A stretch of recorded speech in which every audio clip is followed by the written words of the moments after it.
Já vimos o diabo, agora precisamos enfrentar seus servos mortais na terra. Bruxas, feiticeiros, magos, todos estão a serviço de Satanás e seus asseclas infernais, que trocam a salvação da vida após a morte, suas almas eternas, pelo poder de espalhar o mal no mundo dos vivos. Existe alguma salvação para os praticantes da bruxaria? Será que algum dia estaremos seguros desses monstros sinistros entre nós? O que eram as bruxas antes da invenção do cristianismo e o diabo? Não precisamos olhar além da Grécia Antiga, cuja mitologia é povoada por deuses, semideuses, bestas e criaturas criadas pela vingança ou piedade dos deuses enfurecidos. A Teogonia de Hesíodo, um poema épico do século VIII a.C., descreve uma deusa da magia que antecede o panteão grego do Monte Olimpo. Hécate era tão poderosa e reverenciada que até mesmo o rei dos deuses gregos, Zeus, lhe prestava homenagem. Hécate, a quem Zeus, filho de Cronos, honrou. Acima de tudo, ele lhe deu presentes esplêndidos para que ela compartilhasse a terra e o mar infértil.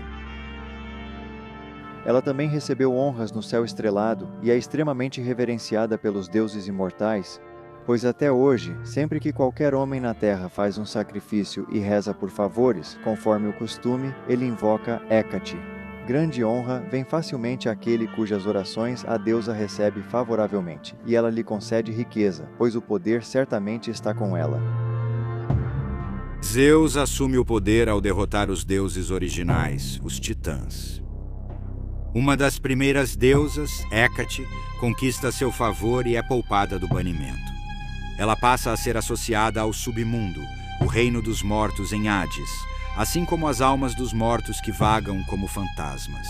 Na superfície, estátuas delas são colocadas em portas e encruzilhadas para manter os espíritos errantes afastados.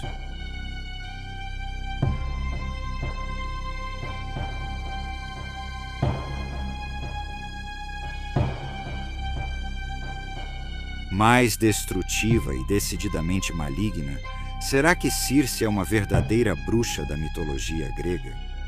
Essa feiticeira também é uma semideusa. O pai dela era Hélio, o deus do sol. Ela vive na ilha Aeaea, segundo alguns, como um banimento, quando vários dos homens de Odisseu festejam na mansão de Circe. Ela os droga com uma poção e depois os transforma em porcos. Um dos tripulantes, Uralocos, consegue escapar para avisar Odisseu, seguindo o conselho do deus Hermes. Odisseu consegue restaurar sua tripulação e depois aproveita um ano na ilha de Circe, assim como a companhia dela. Com o surgimento do cristianismo e seu Deus único, panteões de deuses como os gregos e egípcios passam a ser considerados pagãos. A figura da bruxa e da feiticeira, aos olhos do cristianismo, não está mais a favor de Deus, mas em sintonia com o diabo.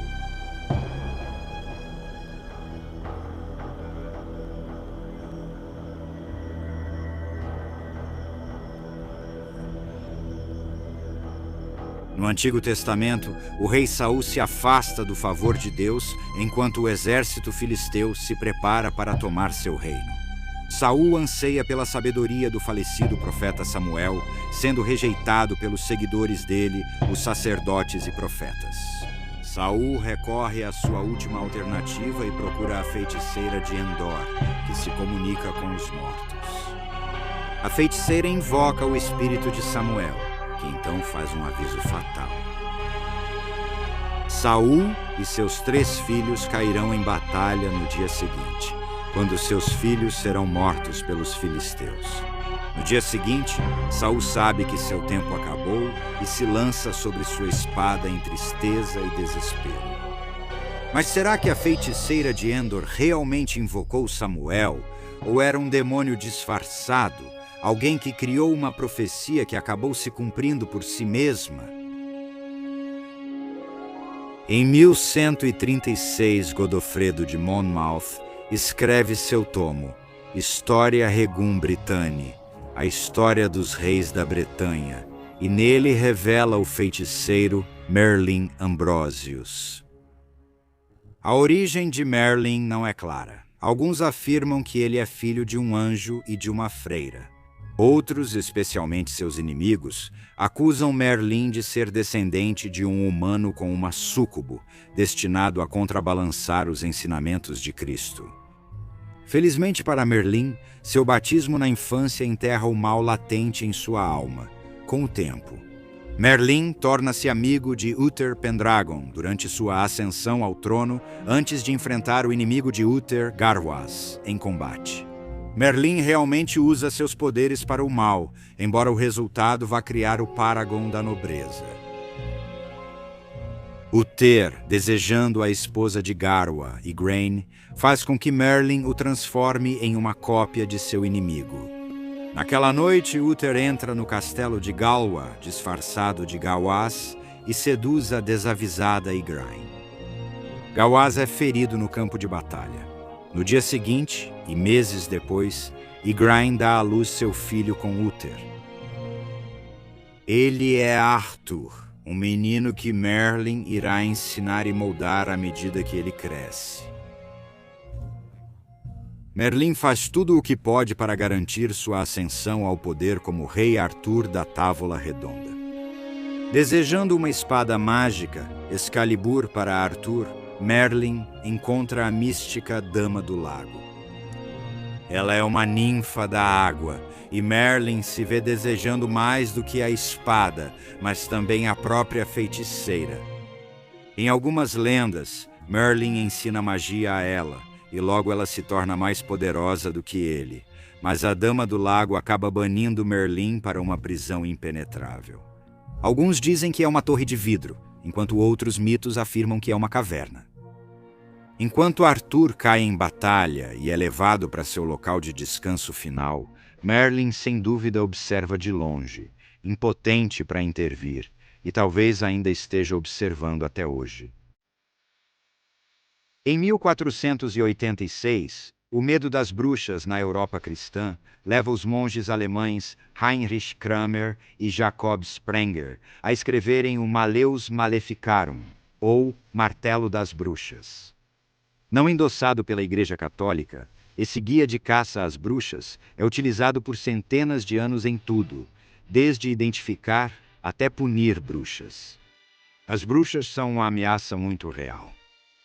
As bruxas passaram de seres místicos a símbolos não só do paganismo, mas também do satanismo.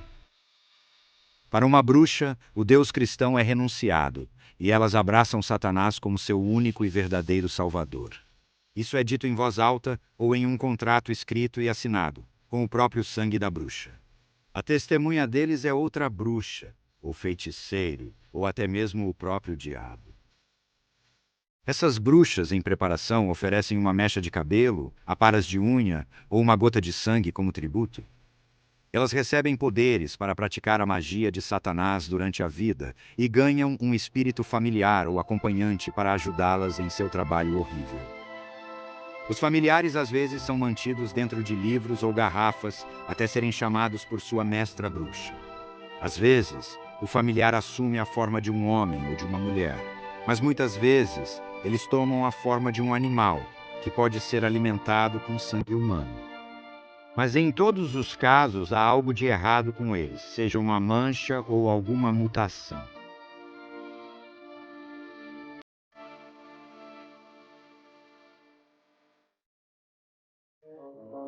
Seus nomes variam do francês verdelet, do alemão Helleklug, ou cutus, até o inglês grisel, ilemanzar, cremega, gredigut ou vinegarton. Como as bruxas celebram a perversão do cristianismo por Satã, elas também podem ser recrutadas contrabandeando uma hóstia de uma igreja e entregando-a a Satã para que ele a perverta para seus próprios propósitos.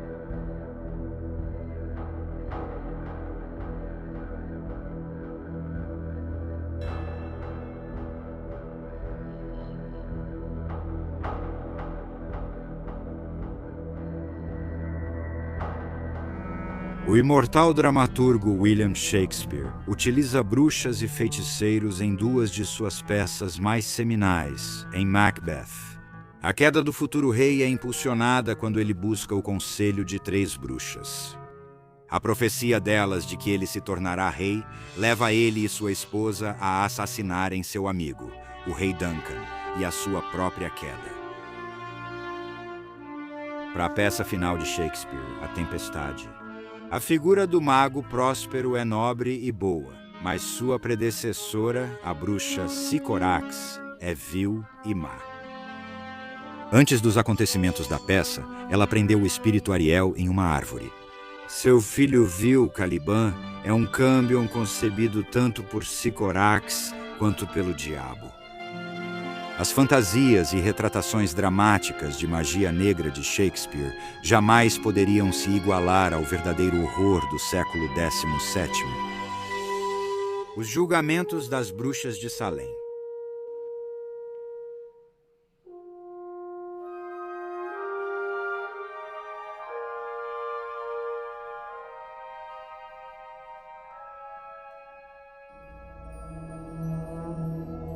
A vila puritana de Salem, Massachusetts, recebe seu primeiro-ministro ordenado em 1689, o reverendo Samuel. Paris governará a cidade com mão de ferro e perpetuará males piores do que aqueles que ele afirma combater.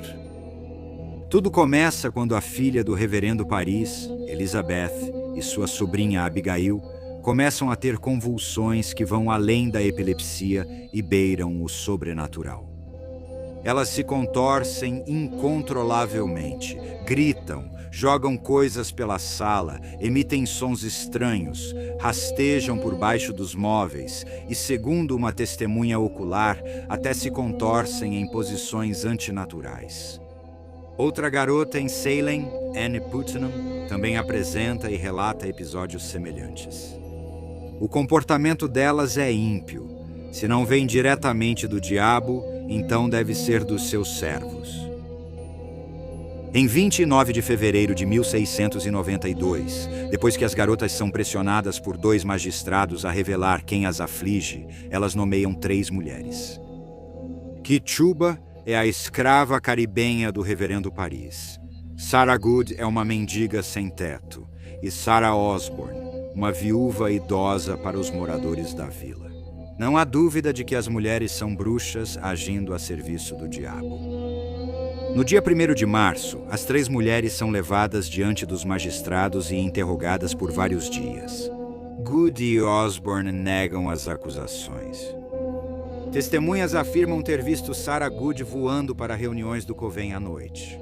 E até mesmo o próprio marido dela afirma que ela está no caminho para, se já não tiver se tornado, virar uma bruxa. A filha de Good, Sarah, com apenas 4 anos de idade, testemunha contra a própria mãe e ela mesma é presa por bruxaria. Tituba, acusada de contar para as meninas histórias de íncubos e demônios dos Malayus, Melafacarum, finalmente confessa. Ela diz: "O diabo veio até mim e me ordenou que o servisse, e que um homem de preto a seduziu para assinar um livro. O livro do diabo contém as assinaturas de suas bruxas escritas com sangue." As 3 mulheres são aprisionadas. Tituba, que involuntariamente alimentou a caça às bruxas, é libertada depois. Salem é tomada por um medo paranoico da magia negra. Várias outras mulheres são acusadas de bruxaria, incluindo uma membro ativa da igreja. Osborne é enforcada em 10 de maio, enquanto em 29 de julho, Good é enforcada junto com outros considerados culpados de bruxaria. Então tem Giles Corey. O próspero fazendeiro é arrastado para a caça às bruxas em 18 de abril de 1692, acusado de ser um feiticeiro. Uma das garotas que o acusa é Mercy Lewis, de 19 anos. É 9 de setembro. Eu vi a aparição de Giles Corey vindo me afligir, me pressionando para escrever em seu livro. E assim ele continuou, terrivelmente, me machucando de tempos em tempos, batendo e quase quebrando minhas costas. Até o dia do seu interrogatório, que foi em 19 de abril, e também durante o tempo do seu interrogatório. Ele me afetou e me torturou de forma muito dolorosa, e também várias vezes depois disso, me pressionando fortemente para que eu escrevesse em seu livro. E eu realmente acredito em meu coração que Giles Corey é um feiticeiro terrível. Pois desde que ele esteve na prisão, ele ou sua aparência veio e me atormentou de forma muito dolorosa. Corey se recusa a se declarar. A punição da lei é no mínimo draconiana. Peine forte dur é quando um prisioneiro é deitado sob uma tábua pesada, pedras e rochas são colocadas sobre ela e pressionadas. Até que ele faça uma declaração em 17 de setembro após meses na prisão, Corey é levado para um campo próximo onde o xerife George Corwin está. 6 homens colocam pedras pesadas, uma de cada vez, em cima dele. Ele se recusa até mesmo a gritar. 2 dias depois, pressionado a se declarar de qualquer forma, Giles grita: "Mais peso!" O governador William Phips está preocupado com a praga da feitiçaria e em 27 de maio de 1692 ele estabelece uma ordem especial de Oyere e Terminer para julgar bruxas. O caso de Bridget Bishop é o primeiro que eles ouvem. Conhecida por sua promiscuidade na vila, ela é rapidamente considerada culpada e enforcada em 10 de junho. Uma preocupação crescente é a admissibilidade das provas espectrais, em que testemunhas depõem sobre visões e sonhos. O governador Phips presta atenção aos apelos contra as provas espectrais, principalmente depois que sua própria esposa se vê questionada por bruxaria. Em 29 de outubro, Phips dissolve o Tribunal de Oyere e Terminere e o substitui pelo Tribunal Superior de Judicatura. A principal diferença é que o Tribunal de Judicatura não permite provas espectrais. Apenas 3 dos 56 réus são condenados. Em maio de 1693, Phips perdoa os sobreviventes dos julgamentos das bruxas de Salem e os liberta da prisão. No final, o trabalho do diabo foi cometido pelas massas histéricas de Salem. 200 pessoas foram acusadas, 19 foram enforcadas e Corey foi esmagado até a morte. Diz a lenda que Corey aparece andando no cemitério antes que desastres atinjam Salem, uma vila que eternamente permanece como seu lar. Acho que as bruxas, historicamente, provavelmente eram apenas pessoas que pensavam de forma muito independente, sabe? E acho que isso não era permitido e certamente era proibido para as mulheres, e especialmente serem elas mesmas, seguirem seus próprios interesses. Sabe, talvez não usar todos aqueles espartilhos e coisas que eram obrigadas a usar, talvez se vestir de forma um pouco diferente, talvez usar tudo preto. Elas foram, tipo, as primeiras jovens da contracultura, acho que as bruxas, sabe? Elas simplesmente seguiam o próprio ritmo. Elas usavam tudo preto, tinham seu chapéu preto. Sabe, elas gostavam de todas essas coisas góticas, bugigangas estranhas e colecionar coisas. E também eram meio nerds. Acho que vejo todos os monstros como nerds. Talvez seja só eu, não sei, mas acho que eles simplesmente não se encaixavam, acho que eram deslocados. E sempre tem aquela coisa de tipo, por que aquela pessoa ali está tão satisfeita consigo mesma e com o que está fazendo? Vamos simplesmente tirá-la de casa e queimá-la, sabe? Acho que isso é como, sabe, a mentalidade de mente coletiva. Sempre que alguém consegue encontrar seu próprio caminho e ser quem realmente é. Talvez essa seja uma atitude bem ruim, mas acho que a maioria das bruxas é incompreendida. Sabe, elas não eram monstros, só eram diferentes, eram pessoas com modos diferentes, crenças diferentes, jeitos de se vestir diferentes, tradições diferentes. E isso meio que assustava os conservadores, eles não gostavam disso.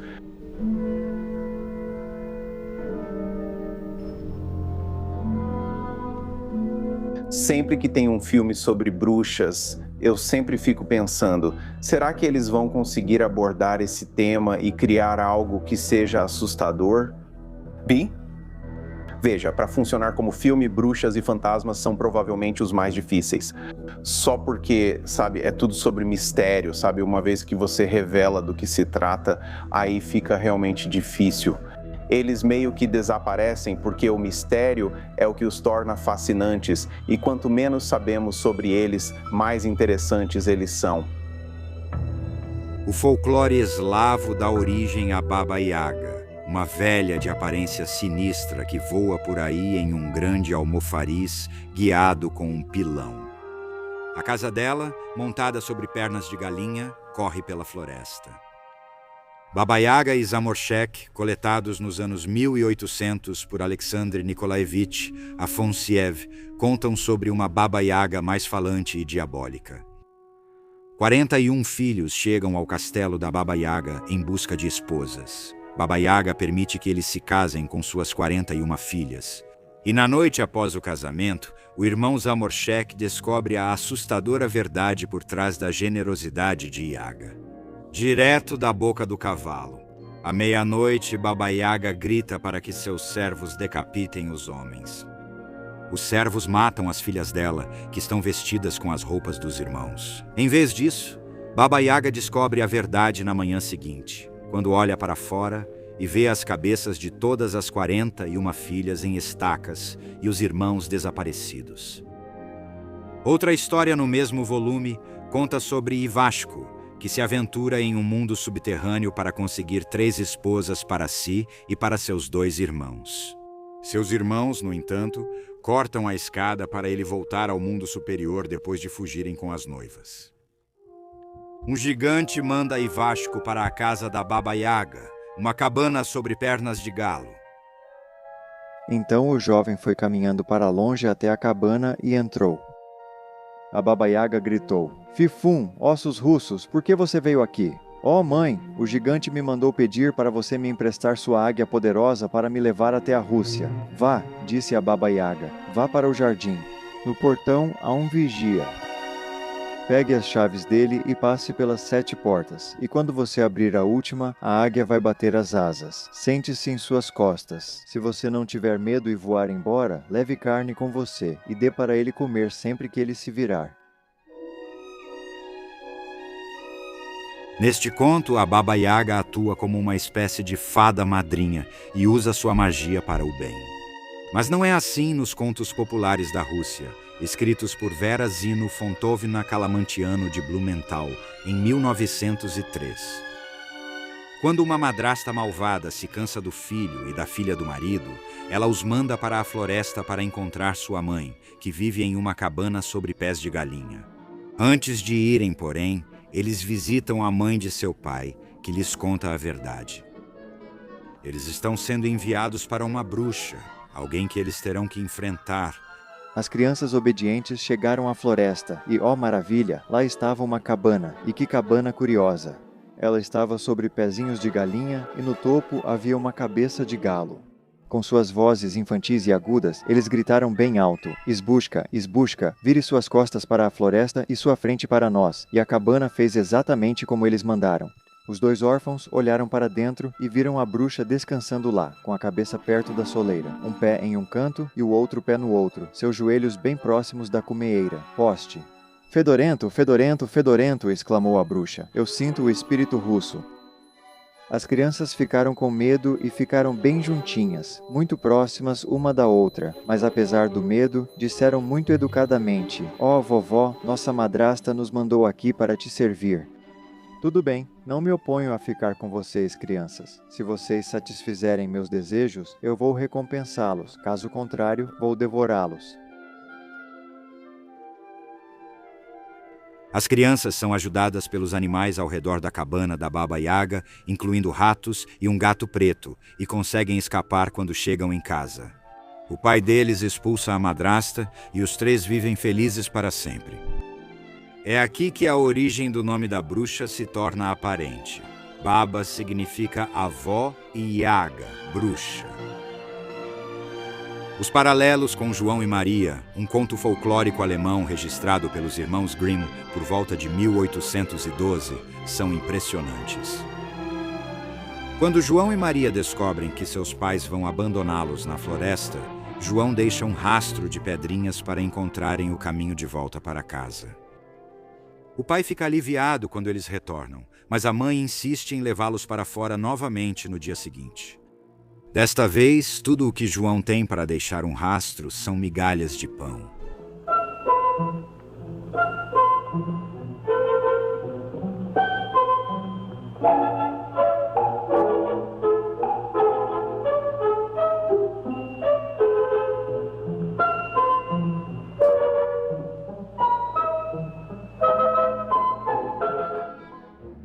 Três dias depois, eles encontram uma casa mágica feita de pão e coberta com bolos. As janelas são feitas de açúcar transparente. O telhado era feito de biscoitos de gengibre, a chaminé de blocos de bala de caramelo e os lados eram cobertos com biscoitos glaceados. Quando as crianças começam a comer a casa, sua habitante, Nibble, aparece. Nibble, ratinho que está roendo a minha casa.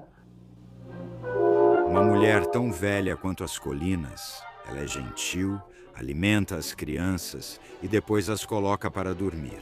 Mas tudo não passa de uma encenação. Na verdade, ela era uma bruxa malvada que ficava à espreita de crianças e só construiu aquela casinha de pão para atraí-las até lá. Quando uma criança caía em seu poder, ela a matava, cozinhava e comia, e isso era um dia de festa para ela. As bruxas têm olhos vermelhos e não enxergam de longe. Elas têm um olfato aguçado como o dos animais e percebem quando os seres humanos se aproximam. Quando Hansel e Gretel chegaram perto dela, ela riu com malícia e disse zombando: "Agora eu os peguei, eles não vão escapar de mim de novo." Na manhã seguinte, ela tranca Hansel no estábulo e faz Gretel cozinhar para ele, para engordá-lo para o seu banquete.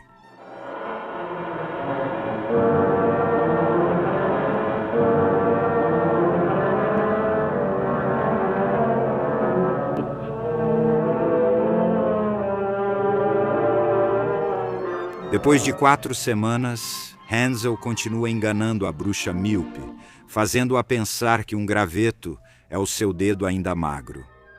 No entanto, ela perde a paciência e decide cozinhar os dois no dia seguinte. A tentativa da bruxa de enganar Gretel para que ela entre no forno falha quando a menina finge não entender. Então a bruxa, frustrada, mostra como sua própria cabeça cabe facilmente lá dentro e Gretel age.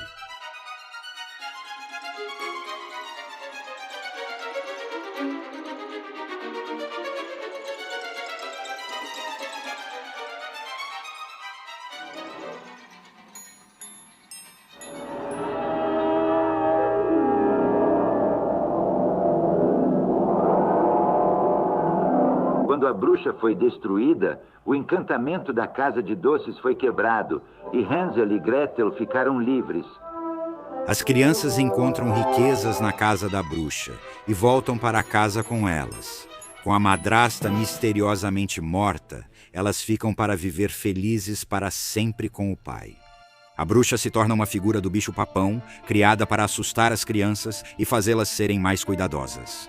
Se estiver na Inglaterra, tenha cuidado ao andar perto de qualquer corpo d'água à noite. Não se aproxime da margem, ou você pode ver uma forma longa e verde deslizando debaixo d'água, iluminada pelo luar. E se você realmente não tomar cuidado, Jenny Dente Verde vai saltar do fundo lamacento e você verá sua pele verde pálida e olhos amarelos. Enquanto seus braços longos se enrolam e te esmagam, seus dentes verdes e pontiagudos vão afundar na sua carne. Jenny Dente Verde vai te devorar vivo. Enquanto suas unhas afiadas passam pela sua pele, te embalando em um sono profundo depois que ela te puxa para o fundo com ela, você estará perdido para sempre.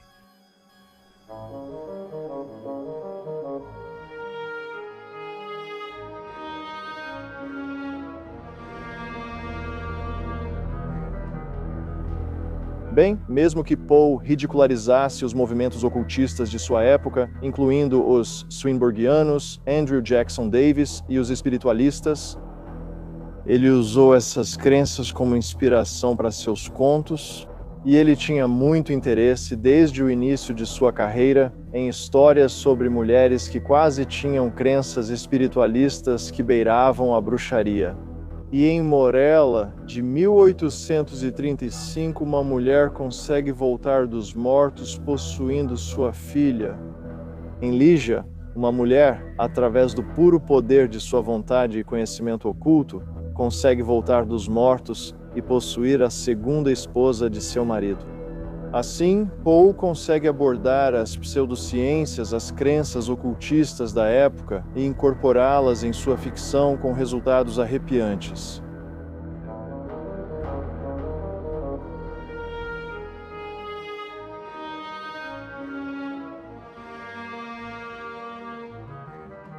É 1900 e Lyman Frank Baum, que já foi criador de galinhas, vendedor de fogos de artifício, frequentador de teatro, balconista de loja de secos e molhados e editor de jornal no meio oeste, está publicando seu próprio conto de fadas. O Maravilhoso Mágico de Oz não só reinventará o gênero, como também consolidará a concepção popular da bruxa dos contos de fadas. No entanto, o conto de fadas antigo, que serviu por gerações, agora pode ser classificado como histórico na biblioteca infantil, pois chegou a hora de uma série de novos contos maravilhosos, nos quais o estereótipo Ginny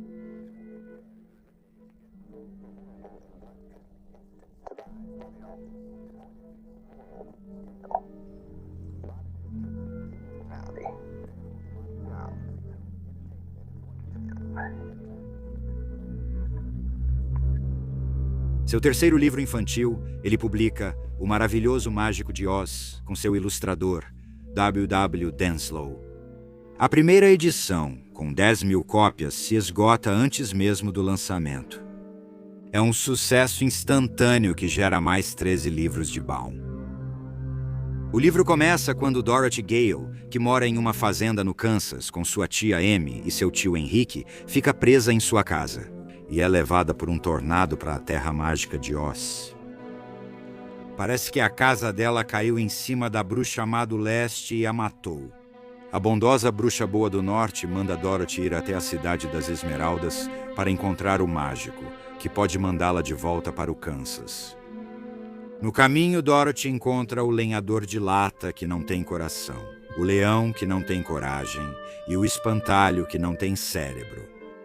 Para voltar para o Kansas, conseguir um cérebro, coragem e um coração, os 4 precisam matar a bruxa malvada do oeste. Essa bruxinha usa um tapa-olho, mas seu único olho bom consegue ver tudo, como um telescópio. Ela controla lobos, abelhas e macacos voadores. Ela é morta quando Dorothy joga um balde de água nela e ela derrete. Mas quem era Dorothy Gale? Parece que ela é uma mistura de 2 garotas. Ambas morreram tragicamente. A sobrinha de Baum, Dorothy Louise Gage, morreu ainda bebê, o que afetou profundamente sua esposa, alegadamente. Baum também lê sobre uma garota encontrada morta após um tornado atingir Irving, Kansas. O nome dela era Dorothy Gale.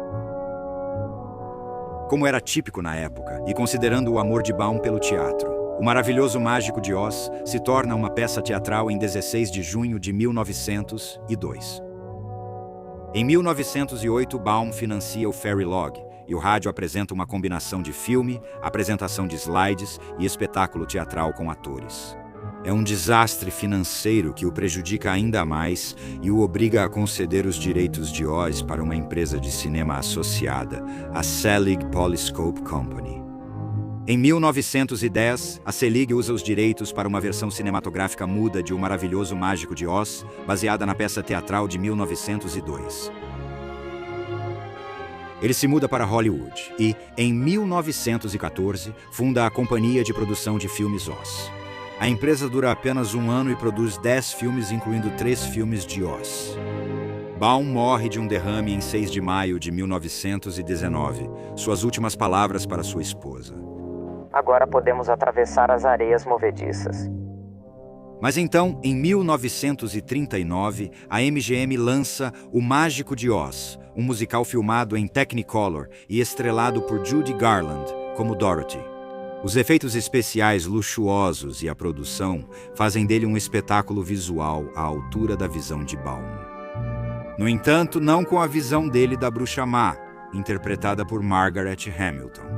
Sua bruxa má do oeste, de pele verde, nariz de falcão e risada estridente, interpretada por Margaret Hamilton, consolidou a imagem da feitiçaria do século XX, e o filme acaba se tornando um clássico do cinema. Enquanto o voodoo floresce no Haiti, o voodoo semelhante, porém distinto, cria raízes na Louisiana. Desenvolvida em torno das tradições crioula, afro-americana e francesa, essa é uma religião que incorpora a dança, o uso de amuletos e a adoração aos ancestrais, agora extinta. Quando os escravizados foram trazidos para este país, eles foram meio que forçados a aceitar a religião ocidental. E de forma clandestina havia um pouco de voodoo acontecendo, que era uma religião da África Ocidental, e isso acabou se misturando com o catolicismo e outras crenças. E esse tipo de caldeirão, sabe, a religião original de misturar e combinar, acabou criando o que chamamos de voodoo. E muito do voodoo está associado a diferentes efeitos, como um amuleto que você usa para te proteger, ou uma boneca na qual você coloca alfinetes para atormentar seu inimigo, ou algum outro tipo de coisa assim. Algumas contas que você joga, ou sabe, tem todo esse tipo de coisa, algo que você usa, algo que você faz, algum tipo de totem. Sabe, há muita desse tipo de magia colocada nesses objetos, e essa magia geralmente não vem diretamente dos deuses.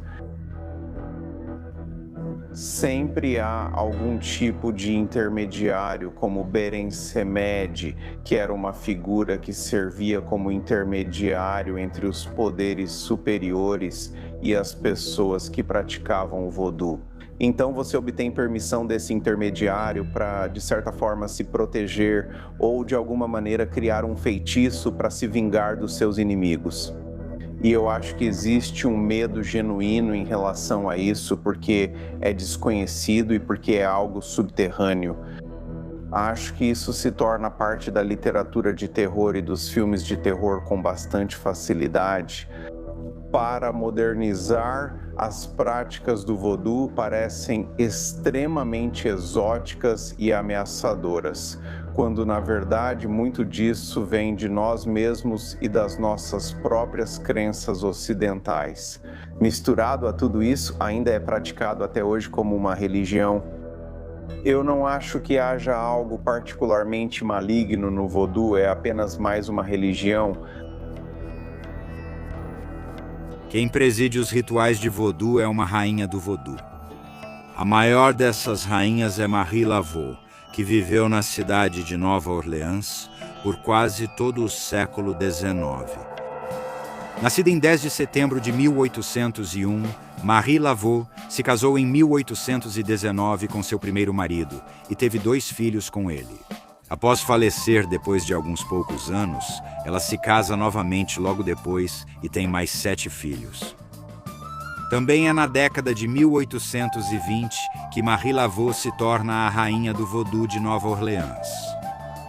Ela lê a sorte dos ricos e revela segredos que só o mundo espiritual poderia saber. Muitos homens vêm até ela em busca de conselhos, incluindo Aaron Burr e Lafayette. Em 1842, Madame Laveau começa a viver sozinha em um chalé na rua Sainte-Anne. Ela encerra seu reinado como rainha do voodoo de Nova Orleans em 1870 e passa o manto para sua filha, Marie Glapillon Laveau. Morre em 15 de junho de 1881. O New York Times se refere a ela como uma das mulheres mais extraordinárias que já existiram, por sua atitude caridosa e hospitaleira em relação aos outros. Até hoje, existe uma maneira de receber o conselho de Marie Laveau. Desenhe um X no túmulo dela, dê 3 voltas, bata no túmulo e então grite seu desejo. Se ela conceder, você deve voltar e circular seu X e deixar uma homenagem para Marie Laveau, a rainha do voodoo de Nova Orleans. Então existe a chance de você ver o fantasma dela andando entre os túmulos. É 1905 na montanha do Himalaia, Kanchenjunga. Este é Aleister Crowley, e ele ficará conhecido por 2 outros nomes. Um deles é a Grande Besta.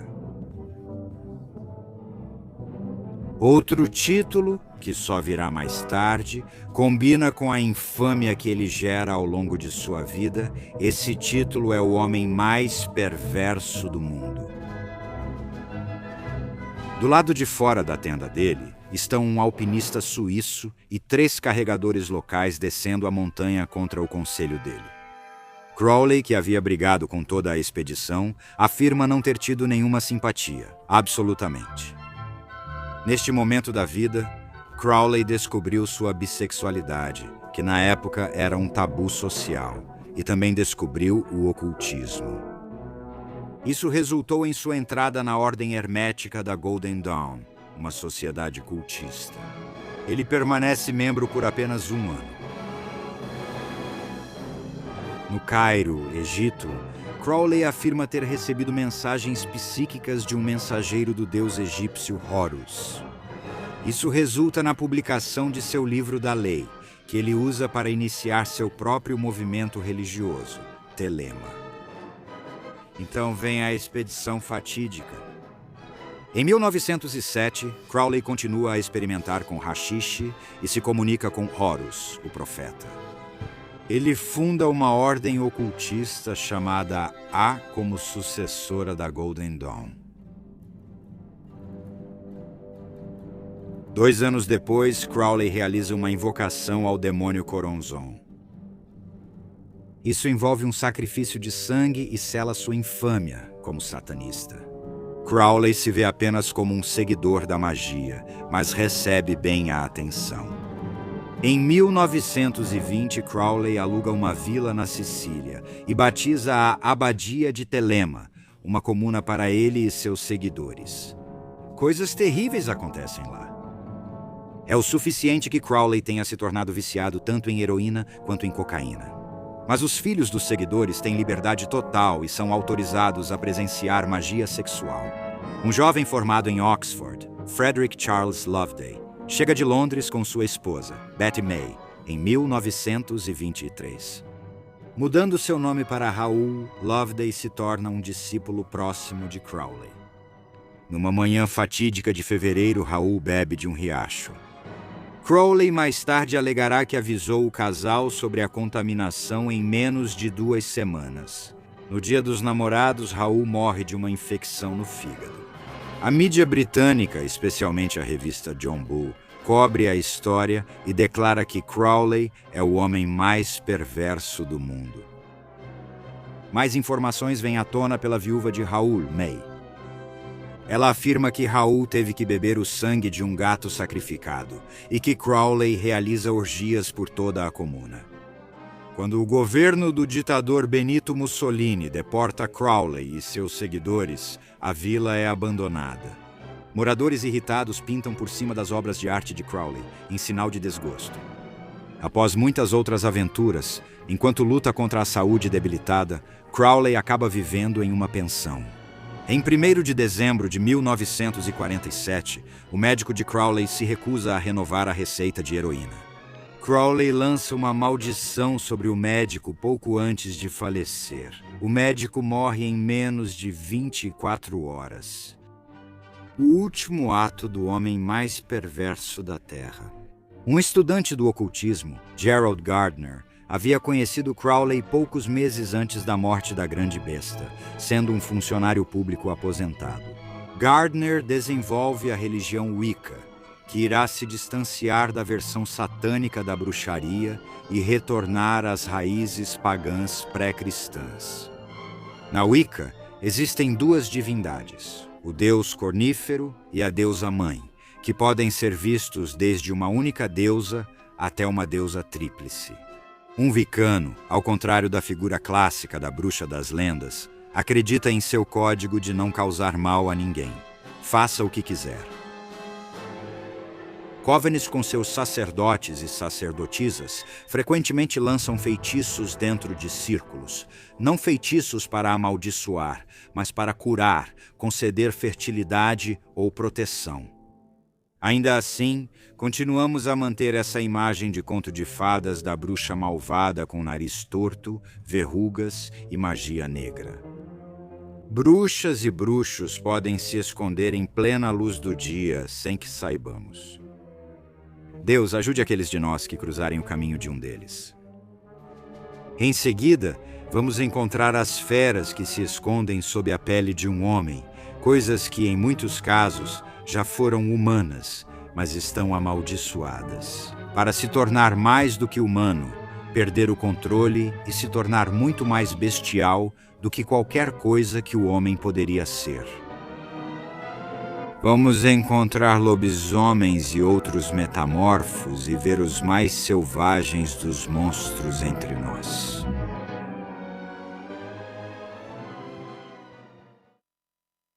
Obrigada por assistir. Se quiser apoiar a produção de mais conteúdos históricos, curta, comente e compartilhe este vídeo com outros apaixonados por história. E claro, não se esqueça de se inscrever para ajudar a manter a história acontecendo.